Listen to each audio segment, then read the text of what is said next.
Assalamualaikum warahmatullahi wabarakatuh. Perkenalkan, nama saya Amelia Pratiwi dengan NIM 17416255201041. Di sini saya ingin membahas tentang teknik optimasi, dependensi optimasi, tahapan optimasi yang bertujuannya untuk menghasilkan kode program yang ukurannya lebih kecil dan lebih cepat dieksekusinya.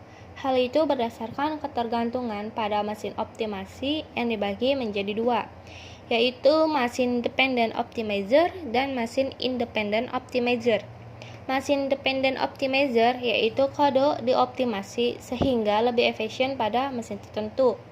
Optimasi ini memerlukan informasi mengenai fitur yang ada pada mesin yang tujuannya untuk mengambil keuntungan darinya untuk menghasilkan kode yang lebih pendek dan dieksekusi lebih cepat. Yang kedua itu mesin independent optimizer, yaitu strategi optimasi yang bisa diaplikasikan tanpa tergantung pada mesin, yang tujuannya tempat kode yang dihasilkan akan dieksekusi nantinya. Mesin ini meliputi optimasi lokal dan optimasi global. Kemudian ada optimasi lokal, yaitu optimasi yang dilakukan hanya pada suatu blok dari source code. Cara-caranya sebagai berikut. Yang pertama itu ada folding, yaitu mengganti konstanta atau ekspresi yang bisa dievaluasi pada saat compile time dengan nilai komputasinya. Misalnya instruksinya sebagai berikut yang ada di gambar. Dan kemudian yang kedua ada redundant subexpression elimination, yaitu sebuah ekspresi yang sudah pernah dikomputasi digunakan lagi hasilnya, ketimbang melakukan komputasi ulang. Misalnya terdapat urutan instruksi sebagai berikut. Instruksinya berada di layar ya. Nah, kemunculan kedua dari B plus C yang redundant bisa diatasi dengan memanfaatkan hasil komputasinya yang sudah ada pada instruksi sebelumnya. Hal ini bisa dilakukan dengan catatan belum ada perubahan pada variabel yang berkaitan. Yang ketiga ada optimasi dalam sebuah iterasi. Loop unrolling, yaitu menggantikan suatu loop dengan menulis statement dalam loop beberapa kali. Hal ini didasari pemikiran sebuah iterasi pada implementasi level rendah akan memerlukan operasi sebagai berikut.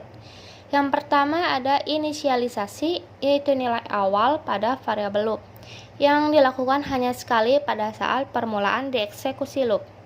Yang kedua ada pengujian, yaitu apakah variabel loop telah mencapai kondisi terminasi.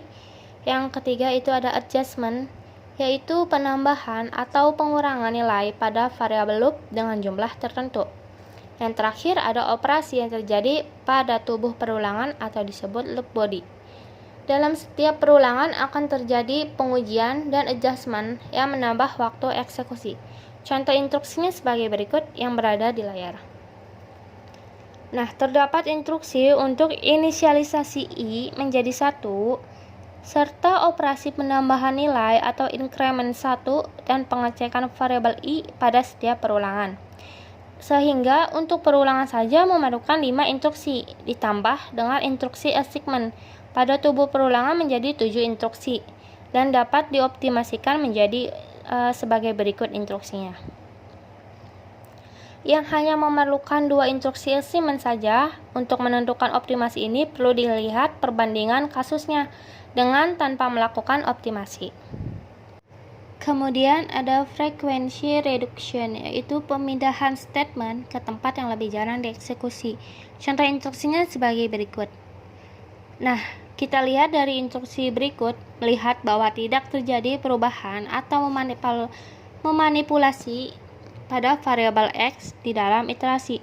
Karena itu kita bisa mengeluarkan instruksi tersebut keluar iterasi menjadi instruksinya sebagai berikut.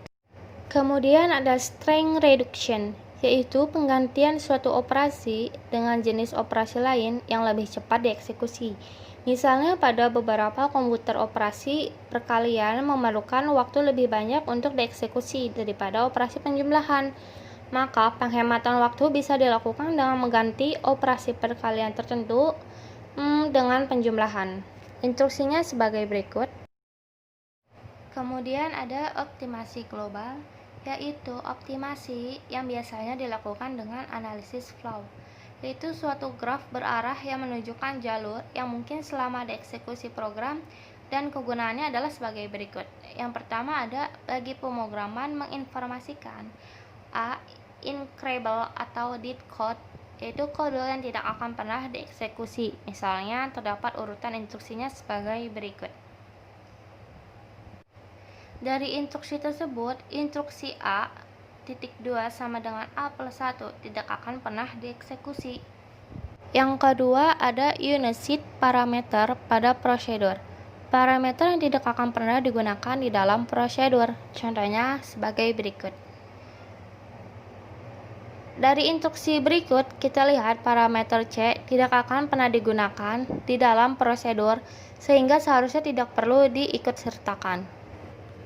Kemudian ada unit variable, yaitu variabel yang tidak akan pernah dipakai dalam program.